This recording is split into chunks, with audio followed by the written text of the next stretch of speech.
साल 2023 की एक सैटेलाइट तस्वीर कुछ ऐसा दिखाती है जिसे पाम जुमेरा के डेवलपर्स आपसे छिपाना चाहते हैं। अरब की खाड़ी में बनी कृत्रिम जमीन की ये घुमावदार शाखाएं अपनी जगह से कई मीटर खिसक चुकी हैं। इसके ऊपर बनी आलीशान इमारतें अब धीरे धीरे धंस रही हैं। ये सब इतनी खामोशी से हो रहा है कि मुख्यधारा की मीडिया में इसकी कोई चर्चा नहीं है, लेकिन ये धीमी तबाही लगातार बढ़ रही है।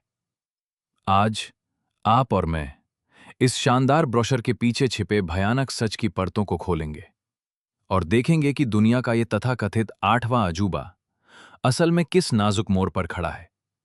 ये हकीकत बहुत डरावनी है। खाड़ी के तल से निकाली गई 60,000 टन चट्टान और रेत को अंतरिक्ष से दिखने वाले एक तार के पेड़ का आकार दिया गया था। इसके ऊपर बनी विला की कीमतें इतनी ऊंची थीं कि लंदन के बड़े दल्लाल भी हैरान रह गए। सरकारी आंकड़ों के अनुसार इसे बनाने में लगभग 5 अरब डॉलर का खर्च आया था, लेकिन असली लागत इससे कहीं ज्यादा है। पानी के नीचे का बुनियादी ढांचा, सड़कें, सुरंगें, मोनोरेल और पानी साफ करने वाली प्रणालियां इसमें शामिल कर ली जाएं तो यह आंकड़ा बहुत बड़ा हो जाता है, जिसे कभी सार्वजनिक नहीं किया गया। अब साल 2024 में रेत धीरे धीरे खिसक रही है और उसके ऊपर बने महल भी नीचे जा रहे हैं। जिन निवेशकों को भारी मुनाफे का लालच दिया गया था, वे आज अपनी संपत्ति की गिरती कीमतों को देखकर दहशत में हैं। दिलचस्प बात यह है कि जिन लोगों को इस जगह को एक जीवंत शहर बनाना था, वे आज यहां से गायब हैं। ये कोई अफवाह या संदेह नहीं है, बल्कि इंजीनियरिंग, जल विज्ञान, अर्थशास्त्र और इंसानी बर्ताव का एक ऐसा टकराव है जो अरब की खाड़ी के बीच बनी इस कृत्रिम जमीन पर साफ दिखाई दे रहा है। यह समुद्र कभी भी इतने भारी वजन को संभालने के लिए नहीं बना था। पत्रकार होने के नाते मेरा फर्ज है कि मैं आपके सामने हर एक परत को खोलूं। सबसे पहले हम इसके बुनियादी ढांचे की तकनीकी खामियों को समझेंगे, फिर उस पैसे के खेल को देखेंगे जिसके बारे में डेवलपर्स हमेशा चुप रहते हैं। आखिरकार पाम सिर्फ एक रियल एस्टेट प्रोजेक्ट नहीं था, बल्कि एक बड़ा वादा था, और जिन लोगों ने इस पर भरोसा किया उन्हें सच्चाई जानने का पूरा हक है। इसके अंत में मैं आपको वो कड़वा सच बताऊंगा जिसे दुबई का प्रॉपर्टी बाजार आपसे छिपा कर रखना चाहता है। ये एक ऐसा इशारा है जो आज के आंकड़ों में दबा हुआ है और भविष्य की तबाही का संकेत दे रहा है। आइए शुरुआत जमीन से करते हैं, क्योंकि जब जमीन हिलती है तो उस पर बनी हर इमारत हिलने लगती है। पाम जुमेराह का निर्माण हाइड्रोलिक फिलिंग तकनीक से किया गया था, जिसमें समुद्र के तल से रेत और चट्टानों को बड़े पाइपों के जरिए पानी के ऊपर लाकर जमा किया गया था।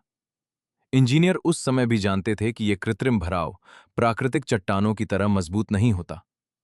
ये पानी के दबाव के साथ दबता है, खिसकता है और अपनी जगह बदलता रहता है, जो एक बड़े खतरे का साफ संकेत है। इंजीनियरिंग की भाषा में इसे सब्सिडेंस यानी जमीन का धंसना कहते हैं। शुरू से ही सवाल ये नहीं था कि क्या पाम धंसेगा, बल्कि ये था कि ये कितनी तेजी से और कितना धंसेगा।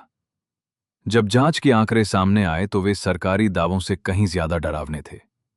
सैटेलाइट रडार इंटरफेरोमेट्री की मदद से किए गए अध्ययनों से पता चला कि निर्माण के बाद से पाम के कुछ हिस्से 5 से 15 मिलीमीटर प्रतिवर्ष की दर से धंस रहे हैं। सुनने में ये बहुत कम लग सकता है, लेकिन जब आप इसे 15 साल से गुणा करते हैं तो पता चलता है कि कुछ हिस्से 20 सेंटीमीटर तक नीचे जा चुके हैं। किसी भी रिहायशी इमारत के लिए 20 सेंटीमीटर का धंसाव कोई मामूली बात नहीं है। ये एक बड़ी ढांचागत चुनौती है। ये धंसाव इमारतों की नींव पर भारी दबाव डालता है, दीवारों में दरारें पैदा करता है और पानी की निकासी प्रणाली को पूरी तरह बिगाड़ देता है। पाम जुमेरा पर इमारतें किसी मजबूत जमीन पर नहीं, बल्कि पानी से घिरी रेतीली शाखाओं पर टिकी हैं। यहां समुद्र का पानी नीचे से ऊपर की तरफ दबाव बना रहा है, जबकि भारी इमारतों का वजन नीचे की ओर दबा रहा है। बीच की रेत धीरे धीरे खिसक रही है और यह तय कर रही है कि जीत किसकी होगी। यहां रहने वाले लोगों ने निर्माण के पहले 10 सालों के भीतर ही दीवारों और फर्शों में बड़ी दरारें देखनी शुरू कर दी थीं। इसके बाद कुछ गृहस्वामी संघों ने चुपचाप इसके ढांचागत सर्वेक्षण करवाए, जिनके नतीजे बेहद डराने वाले थे। उन गुप्त सर्वेक्षणों के नतीजों को डेवलपर्स द्वारा कभी भी जनता के सामने नहीं लाया गया। पाम के निर्माण कार्य में शामिल रहे पूर्व इंजीनियरों ने कैमरे से दूर बातचीत में मुझे बताया कि साल 2008 के वैश्विक वित्तीय संकट से ठीक पहले काम को जल्दबाजी में पूरा करने के लिए क्या-क्या समझौते किए गए थे। जिस नींव को एक निश्चित गहराई तक खोदा जाना था, उसे कम गहराई पर ही छोड़ दिया गया। वाटर प्रूफिंग प्रणालियां जो एक खास वजन सहने के लिए बनी थीं, उन पर क्षमता से अधिक बोझ डाल दिया गया। मैं एक खोजी पत्रकार के रूप में आपको बता दूं कि ये कोई सुनी सुनाई बातें या अफवाहें नहीं हैं, बल्कि पर्दे के पीछे की वो कड़वी हकीकत है जिसे दबाने की पूरी कोशिश की गई। ये वो असहज करने वाले सच हैं जो दुबई के स्ट्रक्चरल इंजीनियरों के बीच दबी जुबान में हमेशा घूमते रहते हैं। पाम की दूसरी सबसे बड़ी समस्या इसकी सुरक्षा दीवार है। पाम को समुद्र की लहरों से बचाने के लिए जो बाहरी घेरा बनाया गया था, उसके भीतरी हिस्से में अब कटाव देखा जा रहा है। विज्ञापनों में जिस शांत पानी का वादा किया गया था, वो उतना शांत नहीं है। समुद्र की लहरों ने वहां ऐसा कटाव पैदा कर दिया है जिसके बारे में पहले कभी नहीं सोचा गया था। इसकी रेतीली शाखाएं धीरे धीरे बहकर समुद्र की तरफ बढ़ रही हैं। जब कोई ढांचा प्रकृति के सामने हारने लगता है तो इंजीनियर उसके लिए एक खास शब्द का इस्तेमाल करते हैं। वे कहते हैं कि ये पीछे हट रहा है। जी हां, पाम जुमेरा के कुछ हिस्से सचमुच पीछे हट रहे हैं। ये सिर्फ एक इंजीनियरिंग की समस्या नहीं है, बल्कि इस सदी के सबसे बड़े भरोसे का टूटना है। इस जगह को दुनिया के सबसे महंगे और आलीशान पते के रूप में बेचा गया था। इसके हर एक वर्ग मीटर को इस वादे के साथ बेचा गया था कि इसकी कीमत हमेशा आसमान छुएगी और समुद्र का यह खूबसूरत नज़ारा हमेशा बरकरार रहेगा।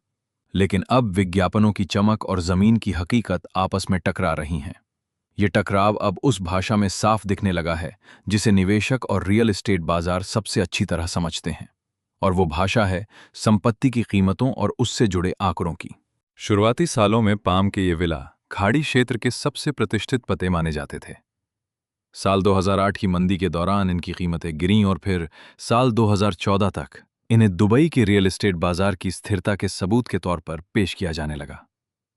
लेकिन एक पत्रकार के तौर पर जब मैंने अंतर्राष्ट्रीय मीडिया में छपने वाली बड़ी खबरों के पीछे छिपे असली आंकड़ों का विश्लेषण किया, तो सच्चाई कुछ और ही निकली। जब आप प्रति वर्ग मीटर के मूल्यांकन, किराए से होने वाली वास्तविक कमाई और खाली पड़े मकानों के आंकड़ों को ध्यान से देखते हैं, तो वो चमकता हुआ झूठ पूरी तरह बिखर जाता है और एक डरावनी तस्वीर सामने आती है। पाम जुमेराह के विला से मिलने वाला किराया कभी भी उस स्तर पर नहीं पहुंचा जिसका वादा बिक्री के समय किया गया था। इस खास जगह के लिए खरीदारों ने जो भारी कीमत चुकाई थी, वो किराए के रूप में वापस नहीं मिल रही है। सीधे शब्दों में कहें तो जिन निवेशकों ने इसे कमाई का जरिया मानकर खरीदा था, वे सालों से अपनी जेब से इसके रखरखाव, सर्विस चार्ज और कर्ज की किश्तें भर रहे हैं। इसका सालाना सर्विस चार्ज इतना ज्यादा है कि यह किसी भी गंभीर खरीदार के होश उड़ाने के लिए काफी है, और इस खर्च के बारे में रीसेल मार्केट में बात करने से हर कोई बचता है। यह पूरी तरह से एक घाटे का सौदा साबित हो रहा है। पाम पर सालाना सर्विस चार्ज इतना अधिक है कि लंदन या सिंगापुर के अमीर घरानों के मालिक भी इसे देखकर दंग रह जाएं। इसकी वजह पूरी तरह से ढांचागत है। चूंकि पाम जुमेरा एक कृत्रिम द्वीप है, इसलिए इसकी सड़कों, उपयोगिताओं, जल निकासी और समुद्री सुरक्षा प्रणालियों के रखरखाव पर होने वाला खर्च सामान्य जमीन से कई गुना अधिक है। जैसे जैसे ये ढांचा पुराना हो रहा है, मरम्मतों का खर्च भी बढ़ता जा रहा है। जमीन के धंसने के कारण होने वाले सुधार कार्यों का सारा आर्थिक बोझ अंततः सर्विस चार्ज के रूप में प्रॉपर्टी मालिकों पर ही डाला जा रहा है, जिससे यहां के संपत्ति बाजार में एक नया और चिंताजनक संकट पैदा हो गया है। एक सामान्य बाजार में जब कोई अपनी संपत्ति बेचना चाहता है, तो उसकी कीमत मुख्य रूप से जगह और उसकी स्थिति पर निर्भर करती है। लेकिन पाम पर एक तीसरा और सबसे महत्वपूर्ण पहलू जुड़ गया है, जिसे अब नजरअंदाज करना नामुमकिन है। ये पहलू है खुद इस कृत्रिम द्वीप की ढांचागत स्थिति और इसके नीचे धंसती जमीन। आज रीसेल मार्केट में नए खरीदार इमारतों की नींव और जमीन धंसने के सर्वेक्षणों के बारे में तीखे सवाल पूछ रहे हैं, जो 5 साल पहले कोई नहीं पूछता था। जब डेवलपर्स इन सवालों के सीधे जवाब नहीं देते, तो खरीदार चुपचाप सौदे से पीछे हट जाते हैं। दुबई लैंड डिपार्टमेंट के आंकड़े साफ बताते हैं कि पाम जुमेरा का बाजार अब अंदर ही अंदर बिखरने लगा है। एक खोजी पत्रकार के रूप में जब मैंने इस आलीशान द्वीप के सच को टटोलना शुरू किया, तो कई चौंकाने वाले आंकड़े सामने आए। पाम का मुख्य तना यानी ट्रंक और गेटवे इलाका, जो मुख्य भूमि के सबसे करीब है, और जिनकी नींव बेहद मजबूत है, उनकी कीमत तो बाजार में टिकी हुई है। लेकिन इसके बाहरी हिस्सों यानी फ्रंट्स का हाल बुरा है, जिन्हें सबसे आखिर में बेहद कमजोर नींव पर तैयार किया गया था। कभी इस द्वीप की आखिरी छोर पर घर होना सबसे बड़ी रईसी की निशानी माना जाता था, जहां चारों तरफ सिर्फ समंदर ही समंदर नजर आता था। लेकिन आज वहां की संपत्तियां बाजार में सबसे ज्यादा फंसी हुई हैं। जिस पते को सबसे कीमती माना जाता था, आज उसे बेचना ही सबसे मुश्किल काम बन चुका है। धीमी गति से आने वाली तबाही बिल्कुल इसी तरह काम करती है। वो कभी पहले से ढोल बजाकर नहीं आती। इस तरह की तबाही की शुरुआत सबसे पहले आंकड़ों में दिखाई देती है। इंजीनियरिंग सर्वेक्षणों के फुटनोट में, खरीदारों की हिचकिचाहट में, बेतहाशा बढ़ते सर्विस चार्ज के बिलों में और उन संपत्तियों की लिस्टिंग में जो हफ्तों से बाजार में बिना बिके पड़ी हुई हैं। जब तक एक आम इंसान को यह समस्या अपनी आंखों से दिखाई देने लगती है, तब तक आंकड़े सालों पहले ही इस बर्बादी की कहानी लिख चुके होते हैं। हमने अपनी इस जांच में जो कुछ भी उजागर किया है, जैसे जमीन धंसने के आंकड़े, कमजोर पड़ चुकी बुनियाद, धीरे धीरे खत्म होता हुआ सुरक्षा बांध और उम्मीद से बेहद कम मिलने वाला किराया, ये सब कोई मनगढ़ंत कहानी नहीं है। ये सब कुछ बड़े बड़े इंजीनियरिंग दस्तावेजों, रियल एस्टेट के आंकड़ों और उन लोगों के बयानों में दर्ज है जिन्होंने इस द्वीप को बनाया, बेचा और संभाला है। मैंने इन सभी सुरागों और पुख्ता सबूतों को एक जगह इकट्ठा किया है। हर पैटर्न, हर आंकड़े और हर उस गुप्त चेतावनी को जिसे पाम जुमेरा की सरकारी और चमचमाती कहानी में जानबूझकर छिपाया गया है, मैंने द दुबई इल्यूजन नाम की एक खोजी रिपोर्ट में दर्ज किया है। आप नीचे दिए गए लिंक से या स्क्रीन पर दिख रहे कोड को स्कैन करके सीधे इस रिपोर्ट को पढ़ सकते हैं। लेकिन अभी आप मेरे साथ इस वीडियो में बने रहिए, क्योंकि कहानी का वो हिस्सा जिसे हमने अब तक नहीं बताया है, वो इस द्वीप के बारे में आपकी सोच को पूरी तरह से बदल कर रख देगा। ये एक ऐसे बुनियादी सवाल से शुरू होता है जिसे पूछने की हिम्मत लगभग कोई नहीं करता, कि आखिर वहां वास्तव में रहता कौन है। पाम जुमेरा की आधिकारिक क्षमता लगभग 1 लाख से 1,20,000 निवासियों की बताई जाती है। लेकिन सच ये है कि यहां असल में रहने वाले लोगों की संख्या इसका एक मामूली हिस्सा मात्र है। जब हमारी टीम ने बिजली और पानी की खपत के आंकड़ों की जांच की, जो असल आबादी का पता लगाने का सबसे अचूक तरीका है, तो चौंकाने वाला सच सामने आया। इन टहनियों जैसे दिखने वाले इलाकों में रहने वाले स्थायी निवासियों की संख्या कुल क्षमता का सिर्फ 15 से 25% ही है। अगर आपको मेरी इस बात पर यकीन ना हो, तो कभी फरवरी के महीने में किसी मंगलवार की दोपहर को यहां घूम कर देखिए। किसी सप्ताहांत के उत्सव या चमचमाती पार्टियों के समय नहीं, बल्कि काम के आम दिनों में जब पूरा शहर दफ्तरों में व्यस्त होता है। उस वक्त यहां की गलियों में ऐसी रहस्यमयी और डरावनी खामोशी पसरी होती है, जो इतनी घनी आबादी वाले रिहायशी इलाके में कभी नहीं होनी चाहिए। वहां आलीशान विला मौजूद हैं, बेहद खूबसूरत बगीचे भी सजे हुए हैं और चप्पे चप्पे पर सुरक्षा कैमरे भी नजर आते हैं। लेकिन जो चीज गायब है, वो है वहां रहने वाले लोग। इस पाम को रूस, भारत, यूनाइटेड किंगडम, चीन, पूर्वी यूरोप और कजाकिस्तान के अमीर खरीदारों को दूसरे घर के रूप में बेचा गया था। एक ऐसी संपत्ति जो खाली पड़ी रहे, जिसकी कीमत समय के साथ बढ़ती रहे और जहां कभी कभार ही पैर रखा जाए। धन को छिपाने और सुरक्षित रखने का यह तरीका तब तक तो काम करता रहा जब तक दुबई का प्रॉपर्टी बाजार आसमान छू रहा था। लेकिन इसी मॉडल ने एक ऐसी भयानक सच्चाई को जन्म दिया जिसका विज्ञापन बिल्डरों ने कभी नहीं किया था। एक ऐसा इलाका जो बाहर से देखने में पूरी तरह से आबाद लगता है, लेकिन अंदर से बिल्कुल खोखला हो चुका है। वहां 6 साल तक काम करने वाले एक होटल मैनेजर ने मुझे इसका सच बताया था। उस होटल मैनेजर ने कहा था कि पहले ही हफ्ते में आप समझ जाते हैं कि कौन सा विला रहने के लिए है और कौन सा सिर्फ निवेश का जरिया है। जिन घरों में लोग रहते हैं उनके दरवाजों के कब्जों में घिसावट दिखती है, पौधों को रोज पानी मिलता है और वहां गाड़ियां इंसानी समय सारणी के हिसाब से आती जाती हैं। इसके विपरीत निवेश वाले विला बिल्कुल बेदाग होते हैं। उन्हें एक मैनेजमेंट कंपनी चमका कर रखती है, वे एकदम साफ होते हैं और पूरी तरह खाली होते हैं। और इस द्वीप पर दूसरे प्रकार के खाली घरों की तादाद पहले वाले घरों से कहीं ज्यादा है। ये बात दुनिया के सबसे चर्चित शहर में एक सुनसान भुतहा बस्ती होने के दार्शनिक दर्द से कहीं बड़ी है। जो रिहायशी इलाका असल में बसा ही नहीं होता, वो कभी उस आर्थिक हलचल, स्थानीय व्यापार और सामाजिक ताने बाने को जन्म नहीं दे पाता जो किसी भी इलाके को दशकों तक जिंदा रखने के लिए जरूरी है। अगर आप और मैं आज इस हकीकत को करीब से देखें तो हमें साफ नजर आएगा कि पाम का मॉल आधा खाली पड़ा है। इसकी मोनोरेल बेहद कम यात्रियों के साथ चलती है और यहाँ के रेस्टोरेंट उन निवासियों पर निर्भर नहीं हैं जो शाम को टहलते हुए वहां आ सकें, बल्कि वे मुख्य भूमि से आने वाले पर्यटकों के भरोसे चल रहे हैं। इसे एक जीवंत समाज के रूप में बसाया जाना था, लेकिन आज इसे सिर्फ कागजों पर मैनेज किया जा रहा है। अब जरा उन लोगों के बारे में सोचिए जो इस द्वीप को छोड़कर जा रहे हैं, क्योंकि उनका जाना हमें एक बहुत ही महत्वपूर्ण कहानी सुनाता है। यहाँ से जाने वाले लोग वो अमीर विदेशी नहीं हैं जिन्होंने निवेश के लिए दूसरे घर खरीदे थे, क्योंकि वे तो वैसे भी यहाँ कभी मौजूद ही नहीं थे, बल्कि ये पलायन किसी और ही वर्ग का है जिसे समझना बेहद जरूरी है। पाम छोड़ने वाले ये लोग असल में वे विदेशी कामकाजी पेशेवर हैं जिन्होंने अपनी जीवन शैली और समाज में रुतबे के लिए यहाँ घर किराए पर लिए थे। आज वे महसूस कर रहे हैं कि मकान मालिकों द्वारा उन पर थोपे जा रहे भारी सर्विस चार्ज, जर्जर होते बुनियादी ढांचे और प्रॉपर्टी बाजार के ढहते भरोसे के कारण अब ये आलीशान इलाका रहने लायक नहीं रह गया है। वरिष्ठ कॉरपोरेट अधिकारियों को दुबई में बसाने वाली कई रीलोकेशन एजेंसियों ने मुझे बताया कि पिछले 2 से 3 वर्षों में एक बड़ा बदलाव आया है। पाम, जो पिछले 1 दशक से बड़े अधिकारियों की पहली पसंद हुआ करता था, अब उस सूची में काफी नीचे गिर चुका है। पहले लोग खुद से पूछते थे कि क्या वे पाम का खर्च उठा सकते हैं, लेकिन आज सवाल यह है कि क्या यह जगह अपनी भारी कीमत के लायक बची भी है। और जब लोग ये हिसाब लगाते हैं तो उनका जवाब पहले जैसा नहीं आता। अब हम उस सबसे गंभीर हिस्से पर आ पहुंचे जिसकी तरफ यहाँ के इंजीनियर, निवेशक और भागते हुए निवासी इशारा कर रहे हैं। लेकिन पाम की सरकारी पीआर एजेंसियां इस सच को दबाने की कोशिश कर रही हैं। शो ये है कि मौसम के बिगड़ते मिजाज के बीच इस डूबते, जर्जर होते और खाली होते कृत्रिम द्वीप का भविष्य क्या होगा। अरब की खाड़ी दुनिया के अन्य समुद्री हिस्सों की तुलना में बहुत तेजी से गर्म हो रही है।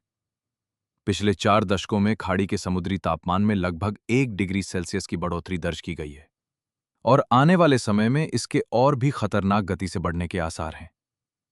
इस पाम जुमेराह के लिए इसका सीधा मतलब 2 ऐसी बड़ी मुसीबतें हैं जो एक साथ मिलकर इसे खत्म करने की कगार पर ले जा रही हैं और इसके विनाश को और तेज कर रही हैं। पहली आफत है बेहद विनाशकारी तूफानों का आना, क्योंकि गर्म पानी हवाओं को और अधिक खतरनाक बना देता है।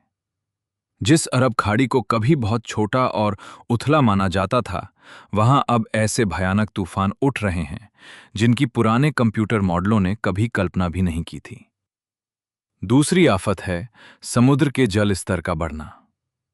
वर्तमान आंकड़ों के अनुसार इस खाड़ी में समुद्र का स्तर हर साल लगभग 3 से 5 मिलीमीटर बढ़ रहा है। अब आप इस 3 से 5 मिलीमीटर के बढ़ते जल स्तर को हर साल 5 से 15 मिलीमीटर धंसती जमीन के साथ जोड़कर देखें। इसका मतलब है कि यह आलीशान ढांचा हर साल 8 से 20 मिलीमीटर की रफ्तार से समुद्र में समा रहा है। 30 साल के होम लोन की अवधि में यह जल स्तर करीब 24 से 60 सेंटीमीटर तक बढ़ जाएगा। एक ऐसे द्वीप के लिए जिसकी पानी से ऊंचाई को शुरुआती इंजीनियरिंग रिपोर्टों में ही बेहद खतरनाक माना गया था, यह विनाशकारी है। यह कोई भविष्य की काल्पनिक समस्या नहीं है, बल्कि आज का एक कड़वा और अकाट्य गणितीय सच है। दुबई सरकार इस खतरे को अच्छी तरह से जानती है, वहां के इंजीनियरों को भी इसका पूरा अंदाजा है और उन बीमा कंपनियों को भी यह सच पता है जो पाम की संपत्तियों के दीर्घकालिक जोखिम का आकलन कर रही हैं। लेकिन जो बात आज विदेशी खरीदारों को नहीं बताई जा रही है, जो अंतर्राष्ट्रीय प्रदर्शनियों में स्क्रीन पर चमचमाते पेंट हाउस के दृश्यों को देखकर आंखें मूंदकर करोड़ों रुपए लगा रहे हैं, वो ये है कि वे जिस जमीन को खरीद रहे हैं वो लगातार नीचे धंस रही है, जबकि समंदर का स्तर बढ़ रहा है और जलवायु परिवर्तन की मार भयानक रूप से तेज होती जा रही है। दुबई में प्रॉपर्टी बेचने के नियमों के तहत बेचने वाले के लिए यह बताना बिल्कुल जरूरी नहीं है कि इस द्वीप का भौतिक और भौगोलिक भविष्य कितना खतरनाक है। उन्हें सिर्फ फ्लैट या विला की हालत बतानी होती है, जबकि वो जिस जमीन पर टिका है वो कानूनी तौर पर किसी और की समस्या मान ली जाती है। पाम पर काम करने वाले एक स्ट्रक्चरल इंजीनियर ने मुझे जो बताया वो बहुत ही डरावना सच है। उसने कहा कि पाम को 30 साल की जीवन क्षमता के साथ 60 साल की मानसिकता के साथ बनाया गया था। यानी जब 1990 के दशक में इसे डिजाइन किया गया था, तब इसके ढांचे और समुद्री सुरक्षा बांध केवल 3 दशकों के सामान्य मौसम को झेलने के लिए पर्याप्त थे। लेकिन आज इसे 2020 के दशक के भयानक मौसम में एक स्थायी और लग्जरी पते के रूप में बेचा जा रहा है। और इस अंतर के कारण खतरा हर साल बढ़ता ही जा रहा है। पाम जुमेराह को बचाने, इसके समुद्री बांधों को मजबूत करने, धंसते हुए इलाकों को सहारा देने और इसके पुराने होते जा रहे ड्रेनेज सिस्टम को सुधारने में भविष्य में जो भारी खर्च आने वाला है, उसका किसी भी सरकारी विभाग ने कोई सार्वजनिक अनुमान जारी नहीं किया है। लेकिन इस द्वीप पर शोध करने वाले इंजीनियरों का अनौपचारिक अनुमान है कि इस काम में कई $100 मिलियन से लेकर $1 अरब से भी ज्यादा का खर्च आ सकता है। अब आप और मैं खुद सोच सकते हैं कि यह पैसा आखिर कहां से आएगा। जाहिर है, ये खर्चे किसी विज्ञापन या ब्रोशर में नहीं लिखे हैं और ना ही शुरुआती सर्विस चार्ज में दिखते हैं। लेकिन भविष्य में ये भारी बिल किसी न किसी के नाम जरूर फटने वाला है और उस समय तक बहुत देर हो चुकी होगी। और वो सवाल जिसका जवाब देने के लिए पाम के मौजूदा प्रॉपर्टी बाजार से अब तक किसी ने नहीं पूछा है, वो ये है कि आखिर इसका हर्जाना कौन भरेगा। हमने इस पूरी तफ्तीश की शुरुआत एक सैटेलाइट इमेज और एक बुनियादी सवाल से की थी कि आखिर $5 बिलियन की भारी भरकम लागत से बने इस आलीशान द्वीप में ऐसे खतरनाक बदलाव क्यों दिख रहे हैं जिन्हें इसके डेवलपर्स विज्ञापनों में छिपा रहे हैं। अब सच सामने आ रहा है और ये कोई एक अकेली वजह नहीं है। ये दरअसल कई ऐसी गंभीर समस्याओं का जमावड़ा है जो अकेले तो शायद काबू में आ सकती थीं, लेकिन जब एक साथ मिलती हैं तो उस तबाही की तरफ इशारती हैं जिसे अनदेखा करना नामुमकिन है। यहाँ की जमीन नीचे धंस रही है, समुद्र का स्तर ऊपर उठ रहा है, मौसम लगातार जानलेवा हो रहा है और जिन रईस बाशिंदों को इस द्वीप पर एक असली बस्ती बसानी थी, वे यहाँ से पूरी तरह गायब हैं। निवेशक जो बड़े मुनाफे की उम्मीद में थे, वे अब ऐसा गणित लगा रहे हैं जिसके नतीजे पहले जैसे नहीं आ रहे। इसके नीचे का बुनियादी ढांचा उस रफ्तार से दम तोड़ रहा है जिसे विज्ञापनों ने कभी स्वीकार नहीं किया। साल 2024 में पाम जुमेराह कोई नाकामी नहीं है, बल्कि ये उससे भी ज्यादा असहज करने वाला सच है जिसे अनदेखा करना नामुमकिन है। ये एक ऐसी कामयाबी है जिसने अपनी सीमा के भीतर इतने समय तक काम किया कि अब वही सीमाएं इसकी सबसे बड़ी आफत बन चुकी हैं। ब्रोशर में जन्नत दिखाई गई थी, पर इंजीनियरिंग की नज़र में यह सिर्फ एक जुआ था। रेत और चढ़ते समंदर पर बनी कोई भी चीज अमर नहीं हो सकती। अब निवेशक हिसाब लगा रहे हैं, इंजीनियर्स सर्वे रिपोर्ट भर रहे हैं और समंदर अपना काम कर रहा है। इंसानी महत्वाकांक्षा की मिसाल माना जाने वाला ये पाम अब हर दिन एक एक मिलीमीटर करके अपनी सीमाओं को सीख रहा है।